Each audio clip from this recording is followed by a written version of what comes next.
Hello everyone. First I would like to thank the organizers for this wonderful Cosmology from Home conference and inviting me to present my work over here and give a brief review on this testing models beyond lambda CDM, which is mostly based on the works that I have done in this region that I will be discussing. Apart from this, I'm currently a postdoc at Frederick Alexander University in Erlangen in Bavaria, Germany. So today I will be mostly talking about this, how one can test models beyond lambda CDM and what are the most constraints that we can place on these models beyond lambda CDM. I will, of course, I won't be able to discuss everything. So I will discuss 3 specific ways in which we can aim at putting constraints on these models and which will obviously help us to reduce the plethora of models that we have currently in this field. So the main talk outline would be very basic. First, it's just standard cosmological model, which I will be discussing briefly, stating the main ingredients in this cosmological model, then overviewing it, and then finally the main point that what are the challenges this model faces, and what are the main open issues till now, unresolved issues. And then I will straight away go to the part in which I will be discussing some of the works where I will discuss how one can use these three methods, like the primordial black holes, the study of the Hubble tension, and the gravitational wave detectors. How can we use these three to constrain models that are beyond lambda CDM, so other than the lambda CDM model? As we know that the standard cosmological model, it's mostly based on the whole cosmological history of the universe. So how it was created, then how it gave rise to the structures and everything from the small atoms and then the protons and everything. So how it gave the galaxy structures that we have, and then finally the present universe that we see around. So how everything came into being and what it will be in future. So that's what this standard cosmological model predicts. And it's mostly commonly known as the Big Bang theory, and it's the most prevailing cosmological model. It explains the abundance of light elements like lithium, helium, hydrogen, and so on at the very early universe. And then the cosmic microwave background radiation, it is able to explain them. And then the formation of large-scale structures, as I said, and then the Hubble's law, the expansion law, history of the universe. And its parameterization, as we know, popularly known as the lambda CDM model, which forms a framework for current investigations of theoretical cosmology. And this lambda CDM, as we know, it has mostly 3 ingredients. One is this lambda, which is known as the cosmological constant associated with the acceleration, late time acceleration, or known as dark energy. And then there is a cold dark matter, which was give rise to the structure formation, contributed to the formation of structures, and then the ordinary or baryonic matter that we see around. And it assumes general relativity as the correct theory of gravity on cosmological scales. It was extended further by including the period of inflation at the very beginning, early stages of the universe.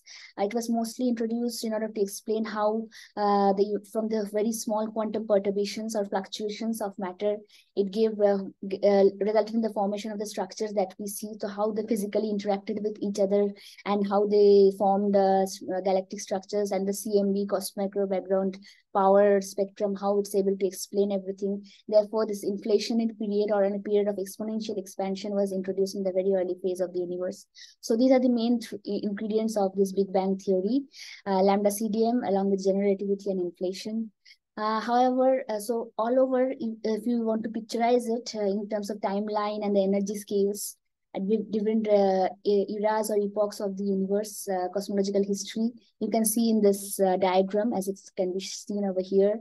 So it is a scale, A is just, as you know, the expansion of scale factor. It basically is a parameterized expansion of the universe in terms of the scale factor. And here we have all the epochs, various stages of the universe, formation of the universe. starting with the inflation, then there's reheating, then the Big Bang nucleosynthesis, and then recombination where atoms were formed, then dark ages, then the star formation occurred, and then reionization, finally the galaxy formation, and finally the present dark energy, late time acceleration period that we have.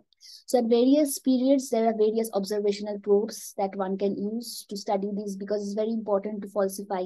We can propose any model, but as long as we are unable to falsify it with respect to observations, it's of no use. We won't be able to say anything about the model, whether it's correct or incorrect. So that's why we require these various probes. So as there are, you can see this 21 centimeter probe, then there is type 1, a supernova over here, then there's large scale structure, baryon acoustic oscillation probes, and then there's quasars, Lyman alpha, lensing, gravitational lensing, and then from the early ages, there is this cosmological background, power spectrum, B-mode polarization, and then there's gravitational waves, of course, and neutrinos, and so on. There are many more such probes that one can use to study different stages and different models, and hence try to constrain them.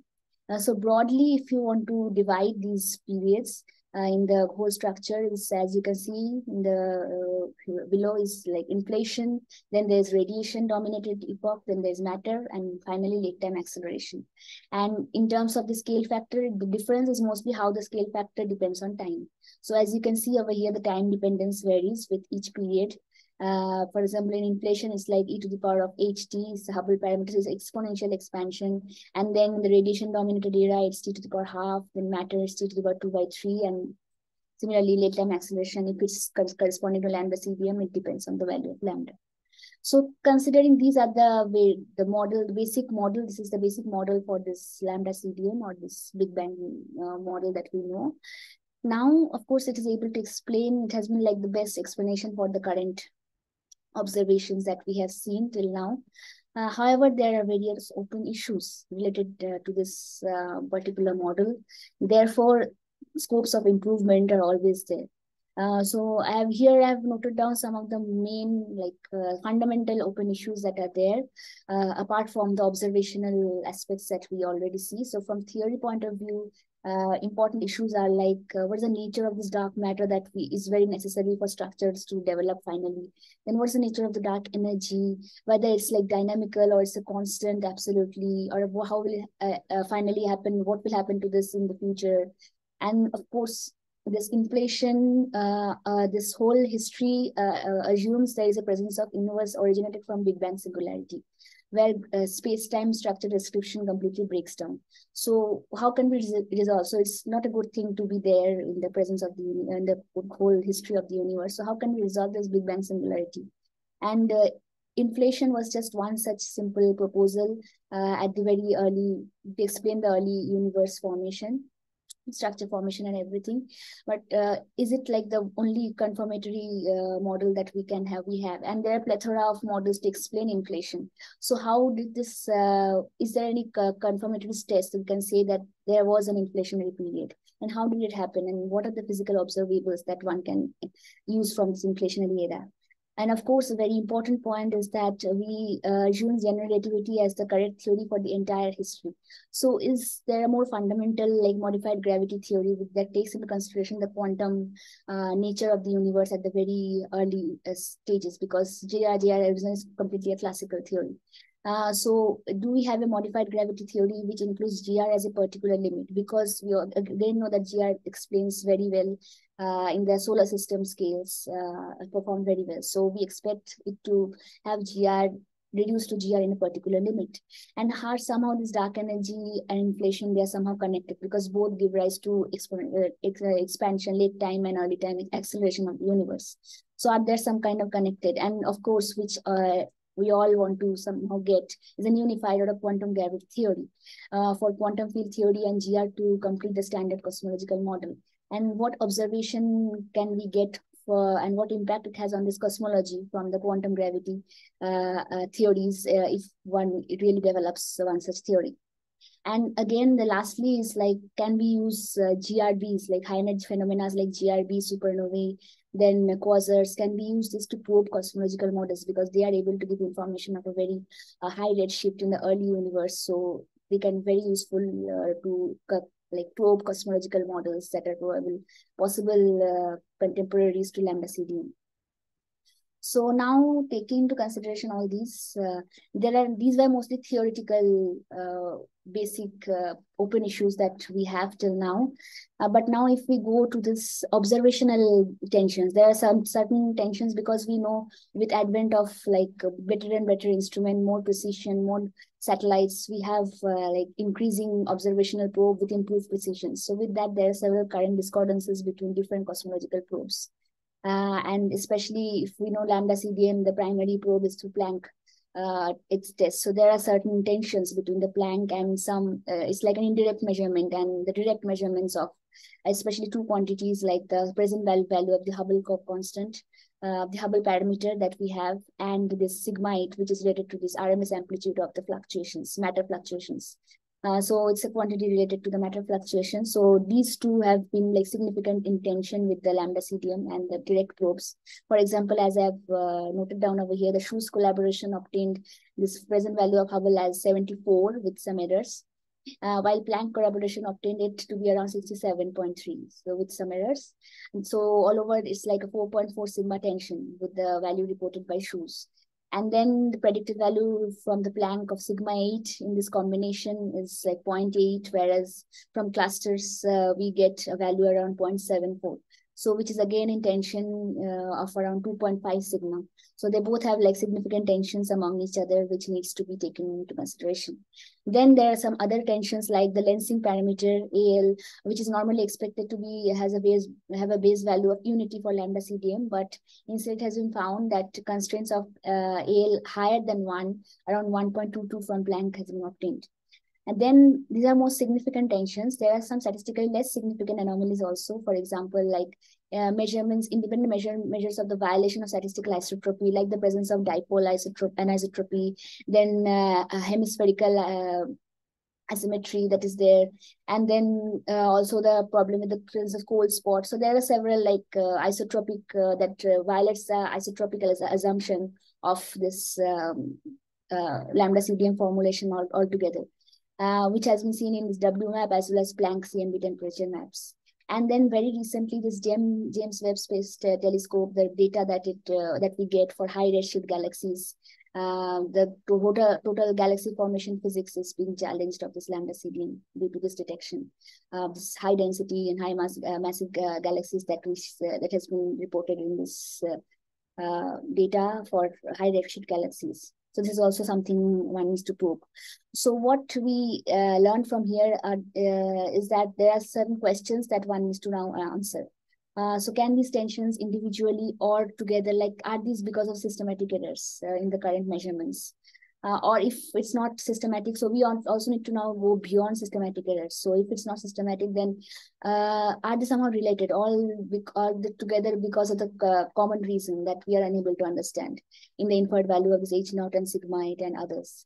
And somehow they're connected, or what is the origin of this tension? At one point, can this be like bettered in a way that by going beyond this normal Friedman-Robertson-Walker metric that we study, lambda CDM, there's a background metric that we consider, homogeneous isotropic universe. Can one needs to go beyond that particular geometric structure that we started working on? Or we need to go beyond GR and consider new physics, presence of beyond GR and beyond lambda CDM, and start considering new physics, which has been like a major, more like theoretical undertaking of several years by several physicists, and where either we modify the matter part of the Einstein equation or the geometrical part of the Einstein equation. So can these new physical models help to alleviate these tensions? So of course, next decade's experiments with more higher precisions and more probes, more data, they will very, very crucial in order to falsify them. So what we know that modifying the standard cosmological, but we need to keep in mind certain points that I have noted down over here before that we want to probe any model. So first is that just by modifying the standard cosmological model, it's very important that if we modify the standard cosmological model, one need to see that it occurs without compromising its many successes explaining the current data. Then combined analysis of cosmological data yields strong bounds and restrictions on a wide class of models, already the data that are present. And the recipe for a successful extension of or a modification to the ΛCDM model appears to be far more straightforward. And in the past decade, many possibilities, as I said, that it has been the area of research for several decades, and many possibilities have been found out, and it's there in the literature. We already know that many models have been proposed. However, still now, we do not have fully settled theoretical and experimental understanding, and the literature, it does not converge to a particular concordance model that is able to explain all the data successfully that we have currently of all the existing. Maybe some models able to fare better in some areas and some models is able to fare better in other areas. However, we need a complete model which is able to explain all the data properly. So as we know that there are several models, plethora model, and it's very important. For example, the dark energy models are like the chameleon, diffusion models, dynamical dark energy, quintessence, where the matter parts are also modified, or there's an interaction between the dark energy and dark matter, several ways, running vacuum models, and so on. Then there are modified gravity model where the geometrical part are modified, like FFR, FG, FT gravity, Horndeski, Mond, Tevis, Brandstick, and so on. There are many, and to just mention a few. But it's therefore what today I will be discussing 3 of the studies that we have performed. It's very important to use existing observational probes to constrain these models. And so that we can say something better, or we can reject or reduce the parameter space that we have for these models and say something better, or maybe totally falsify or reject certain models to reduce the plethora of like the large parameter space that we have corresponding to this region of theoretical and observational probes that we are currently doing. So for that, I'll first start with the primordial black holes. This has been like a very recent work that I did with my collaborators in Greece, Theodoros and Emmanuel Saridakis. And this mostly we have just started with one particular modified gravity model, and we've shown how it can be primordial black holes. The existing observations in primordial black holes can be used to constrain this kind of modified gravity models, particular complete analysis. So I will quickly go through that. So as we know, the primordial black holes are formed in a very early universe out of gravitational collapse of very high density regions, whose energy density is higher than a critical threshold. They also has been considered as a viable dark matter candidate, and depending on what mass scale they are, they can be associated with numerous gravitational waves. And as I've shown here in this graph plot over here, this corresponds to the various constraint of the abundance of the PBH, ratio of the abundance of the PBH to that of dark matter, corresponding to different mass region, where what mass of primordial black holes can be formed. And it has been constrained by various observational probes, as you can see over here: gravitational wave accretion, microlensing, then Hawking evaporation, and so on. So there are various constraints on the abundance of the PBH that we can have. And then there is this using this, so there are a lot of various astrophysical and cosmological information that are there of primordial black holes. So in this particular work, we have utilized it to study one particular bouncing cosmological model in the context of FFR gravity theory. And as we know, just briefly stating, if you all don't know what bouncing cosmological model, so it's basically, as I said, that bounce initial singularity is not something that we want in the universe history. So bounce was mostly introduced as an alternative to inflation to avoid this kind of a singular model, and these are basically non-singular cosmological model. So the main factor over here is the scale factor that never goes to 0. So that's the most, like, classically one can explain this bounce in this way, that the scale factor never goes to 0. As you can see, it reaches a minimum in and around the bounce. And so there is a contracting phase. The universe starts from a contracting phase. It goes through the bounce and then enters into the normal expanding phase, the Friedman expansion that we normally see. And these graphs over here just shows the timeline in which how the perturbation modes enter and exit the Hubble horizon or the Hubble radius. That determines that whenever the modes are inside the Hubble radius, they're in physical contact. When they're outside, they're not in physical contact. So as you can see over here, the basic main ingredient that a theory need to have in order to give rise to a bouncing model is that this A dot should be equal to 0, A double dot should be greater than 0, and it should violate the null energy condition. So if these ingredients are there in and around the bounce, then the model can give rise to bounce. And it has been studied widely in several, and it has been found very robust to give rise to a bouncing model in several modified gravity theory.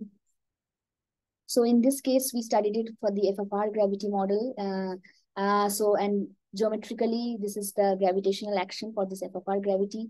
And this is the bouncing scale factor that we considered as we know. So because we need to find the solution for FFR that can give rise to bounce. So we need to assume that the background is that of a bouncing scale factor, bouncing background in and around the bounce.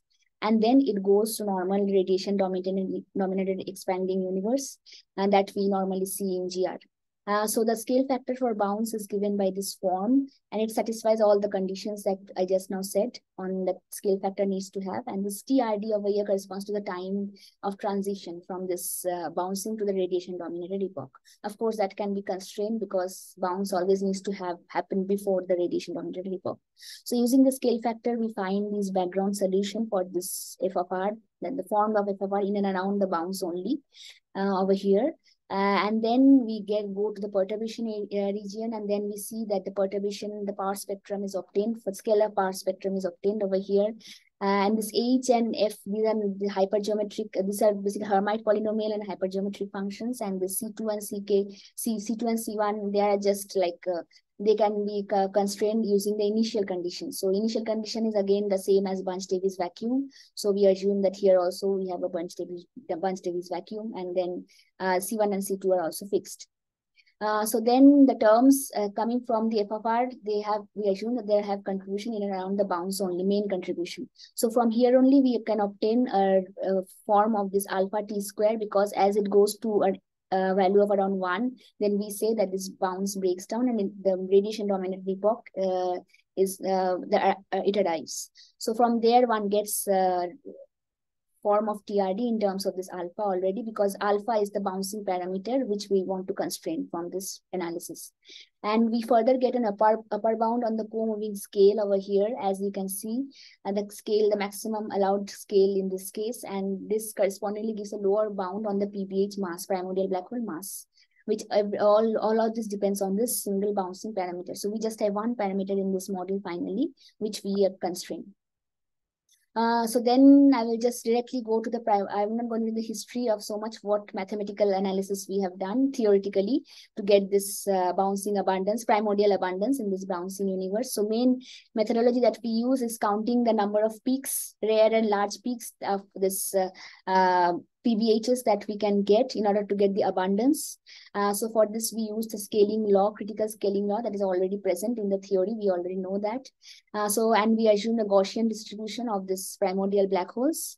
And then from there, we started working with the, finding the fraction of the universe that is constrained in this primordial black holes at the peak of a given height nu, and then we just find the total energy, a fraction of the universe contained in this PBH of mass m, as you can see. So these are the two main ingredients: the bouncing, the total fraction of the universe contained in PBH, and the overall abundance of the PBH, as you can see over here. So these are the main plots that we get, the main ideas. As we can see, the main constraint comes from this. So these are the power spectrum. And then these are the peaks, how the fraction changes with the K and this mass. So I'm not going to the details of these. So we get final main constraint. What we get is from this omega, that is, it gives the abundance of the PBH with respect to the bouncing parameter. And as you can see, it should always be less than 1. It cannot be overabundance. So as you can see over here, it's a plateau. So after a particular value of alpha, it just goes into a value of around 10 to the minus 1. Less than 10 to the minus 1. So it's just there just as a plateau kind of a thing. From here, we directly get a constraint. So what we can get from these are that the mass function increases its overall amplitude as one increases the value of alpha. Then for the value of alpha more or less larger than 10 to the minus 19 max Planck mass square, the peak of the mass function saturates at a value close to 0.1. And one can also infer a shift in the position of the peak of this fraction, this beta in here, you can see there's a shift in the position of the peak. So there is a particular that can also be explained theoretically. I'm not going to the detail. And the position of the peak of the beta, as you can see, is more or less constant and is independent of the value of alpha. So the interestingly, what we see that for values of alpha greater than 10 to the minus 19, omega saturates to a Plato value related with the saturation of the amplitude of the PBH mass function. So the main conclusions that we can draw from here is that we found that in order to avoid the PBH overproduction, namely that omega should be less than 1, alpha should lie within a range of 10 to the minus 19, less than 10 to the minus 19 max Planck mass square. And this constraint can be transformed to consider the energy scale at the onset of the hot Big Bang phase, that is the onset of the radiation dominated epoch. So this directly gives rise to a upper value of the energy scale at which bouncing should end. It's like around 10 to the minus 10 MPL. And the PBH, what we found that the masses that are normally produced in our case is around 10 to the 9 gram. It's less than 10 to the 9 grams. So it's like they're very small, light PBHs. So they are they will be evaporating very quickly before the Big Bang nucleus time. And such, they are capable of giving rise to a lot of gravitational wave production. So that can be an interesting way to study. And we also checked that higher masses are not possible for our case because it will be giving rise to a very low value of alpha. And we have checked for other parameterization of the scale factor for the giving rise to bouncing universe. And we have seen that our model is very general. It can be considered, and it's almost, results are almost valid for any parameterization of the bouncing scale factor. So for some outlooks that we can have from here is that one can further constrain it using the study of the gravitational wave background, as I said, because they're very low mass, they can give rise to BBN. They can give rise to gravitational waves from there. And further constraint can be obtained. And also, this is just one beginning, and one can test more complete theories of modified gravity and try to see if one can get important constraints on these models, or one can totally, like, it's not possible for PBH at all from these theories. One can, of course, see that. And if one can get more higher and heavier PBHs, so that one can use other probes also on these, on the models, on the modified gravity models. They can be a very, so what we see is that they can be a very important source.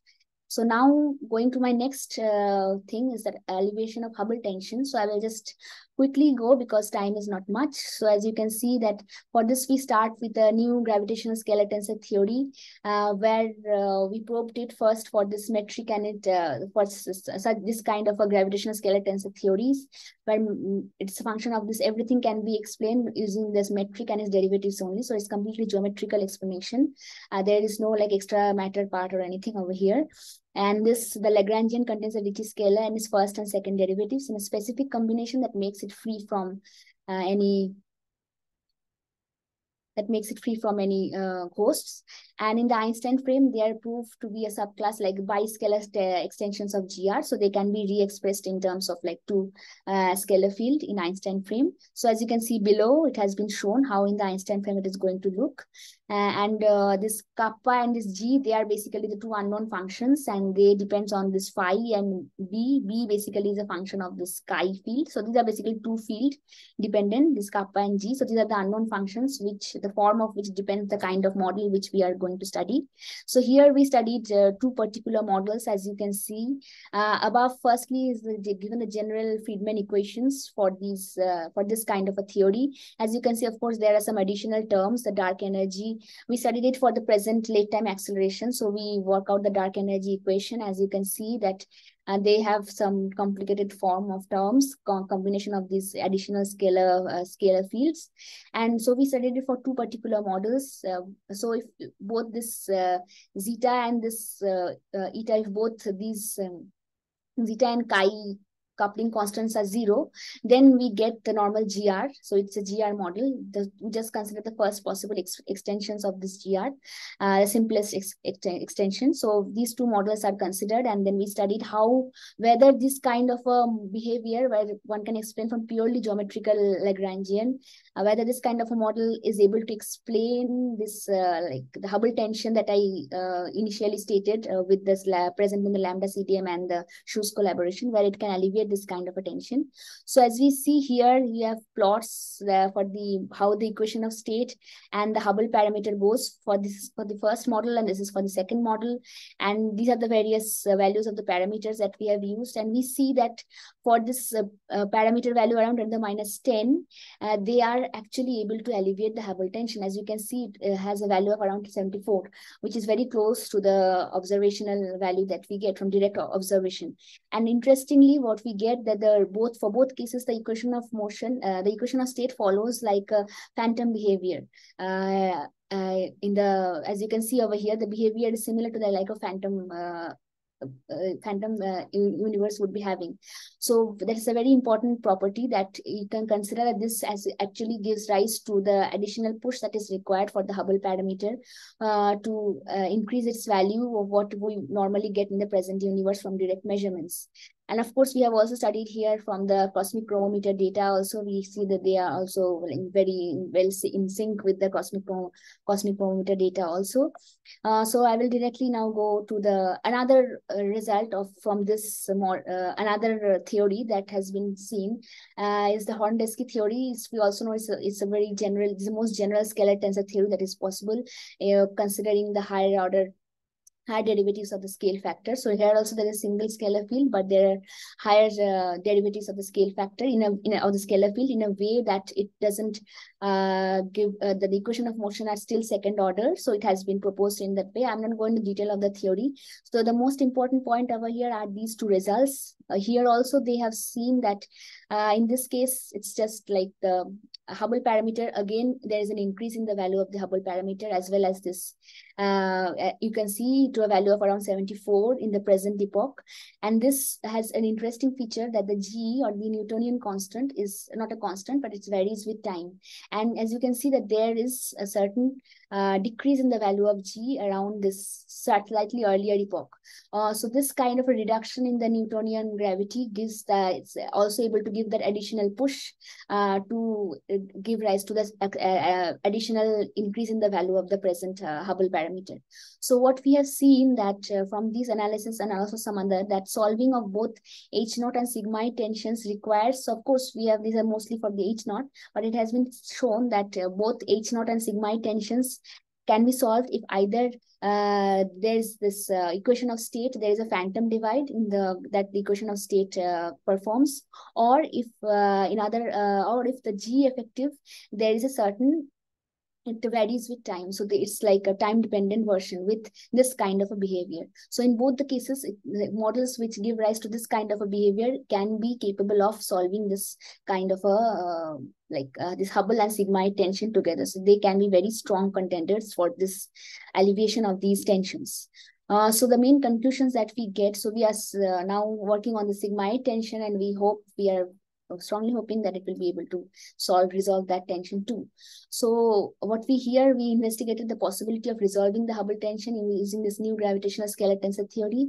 We obtain an effective dark energy sector, as I showed, and then we studied the cosmological behavior of two specific models imposing as initial conditions at high redshift. So we assume that the high redshift, the behavior is similar to that of ΛCDM because we don't want to hinder that part. It was mostly used to explain the current observational discrepancies.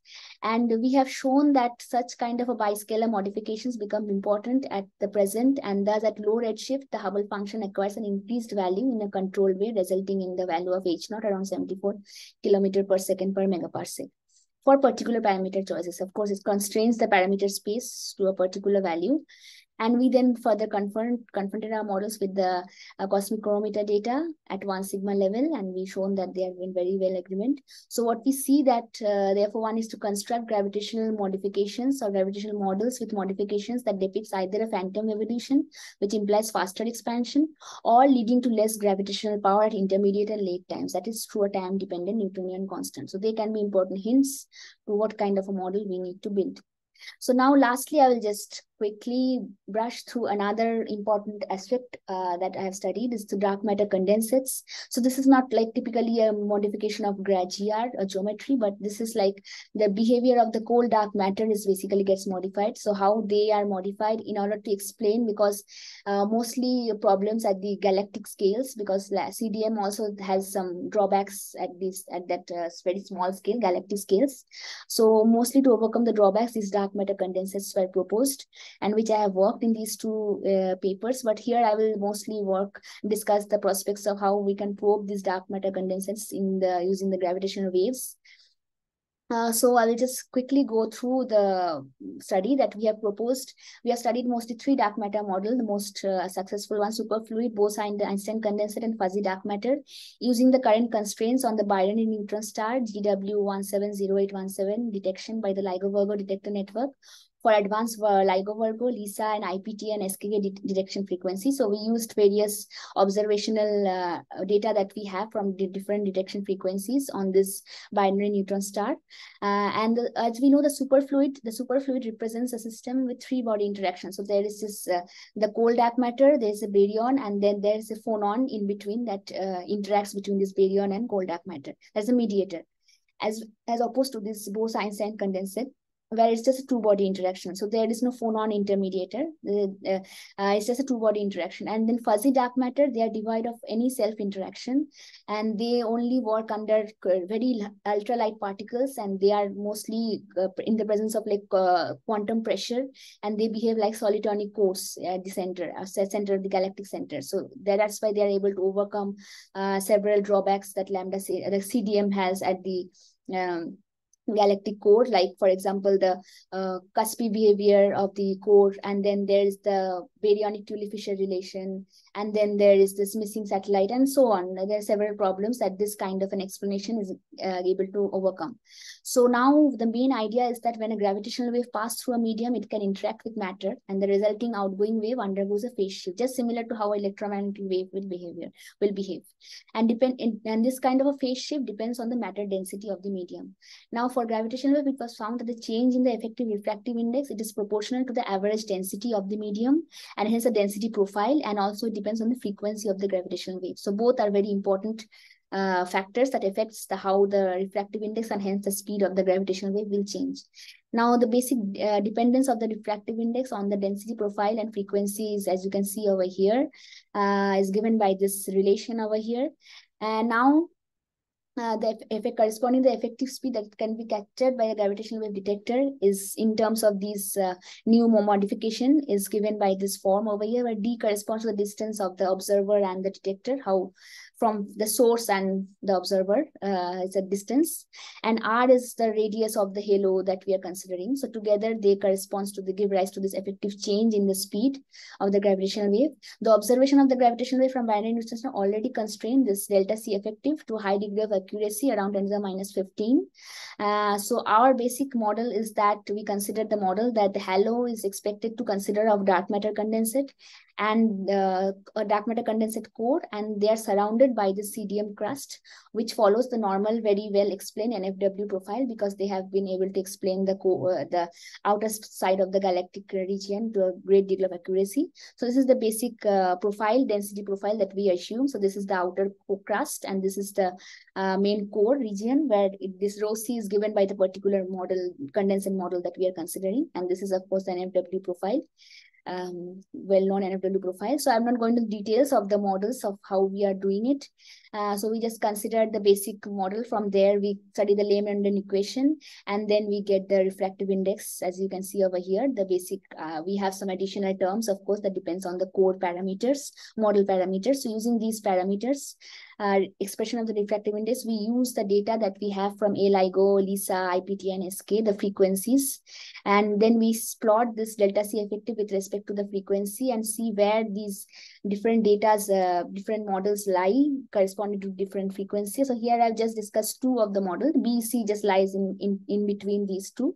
So the basic result that we get from here is that the allowed parameter, here we have also further studied the allowed parameter space for the superfluid dark matter. So there is a strength parameter alpha, and there is an interaction strength parameter lambda, and there is an interaction parameter alpha. So here we constrain on this lambda m plot, the mass allowed plot over here. So this light blue region is the allowed region that we get from the constraint, from the gravitational wave, as well as from the allowed radius, the amount of code that we can have.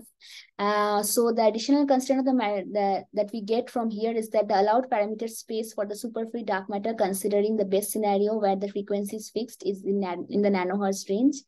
So the main conclusions that I'll quickly go from, that we get from here, is that unless a more precise measurement of the relative speed of the gravitational wave is possible with the planned detectors such as Einstein telescope, Cosmic Explorer, LISA, the current generation of the ground-based detector would not be able to resolve the presence or absence of a superfluid core at the center. And we find that the baryonic interaction with in case of a superfluid condensate has no effect on the overall density profile, and hence on the GW speed. Now, with the advanced LIGO-Virgo detector sensitivity, the three models considered here remain unconstrained, even for the most optimistic case where the entire core is the superfluid. 90% is of the total halo mass is a superfluid core. A meaningful constraint can only be obtained for detection frequency in the nanohertz range, which falls in the detection range of the radio telescopes like IPTA, SK, and so on. For which the relative GW speed exceeds the current threshold. Now, out of the three condensate, what we found is that the fuzzy dark matter model is the most feasible scenario which to be tested in near future with GW detectors, and they performs better than the rest of the models. And with the data releases and analysis that the IPTA has begun, we consider that the viability of this model will be tested very soon using the basic analysis that we have performed here. So it can be a very good. We need to wait for those data and say something about this. So this was mostly what I wanted to discuss. So as I said that, so what we see from here, that these are the three probes that I showed that can be used to study dark matter as such.